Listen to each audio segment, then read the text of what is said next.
চলো guys, good morning. এই তো আমরা সবাই যে আমরা ফ্রেন্ডরা আছি এখন, এই যে আমরা কি বলে আম পার্টি করতেছি। আম পার্টি, ম্যাঙ্গো পার্টি, কাঁচা আম পার্টি। এই যে একটা বাইক নিয়ে নেই। মজা হয়েছে ভাই, মজা হয়েছে। দেখি তো কি রে স্বামীর খাবলা দিয়ে খাইতেছে। দেখো দেখ সামিরে কি করে। আসল কাহিনী স্বামীর উমা তোরা কি মাথা দিবি রে? জামাই ভাই মজা আসলো।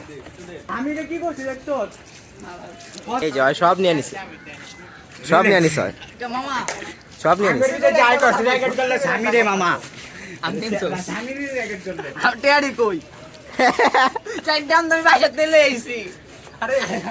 আসলে গাইস এখানে কথা কাহিনী এটা হইতেছে যে আমরা আম কিনতে গেছি। আম কিনতে যাওয়ার সময় ওরা দুজন আমাদের সাথে যায় নাই।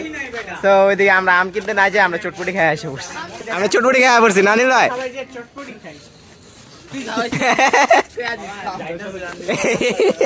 এই যে ওই যায় নাই, তারপরে এই পড়াই যায় নাই, এই অগটা। তোমরা যাও নাই কেন? তোমাদের দোষ।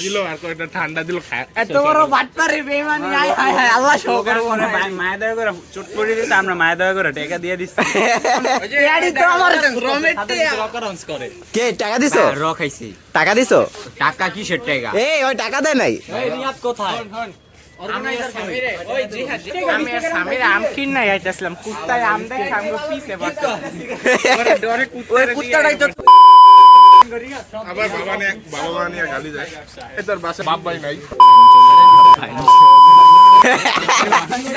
না দেখ, আমি আর সাকিনে হালাল টাকা খাইছি, নিজেকে টাকা দেয়। এই যে রিহাদে, অমিতে আর নীলে তো টাকা মাইরা খাইছে। জায়গা মেরে খাইছে। আল্লাহ শোক করব না, কিয়ামতের দিন ধরা। অবশ্যই আল্লাহই দেখবো, কিন্তু তোরা কে দেখবো? আমারে মেগারি। তো গাইস আজকের ভিডিওটা ছিল এই পর্যন্তই। তাহলে ভিডিওটা যদি ভালো লাগে লাইক করে দিও। সো কালকে দেখা হবে নতুন কোনো ব্লগ নিয়ে। Tata, by.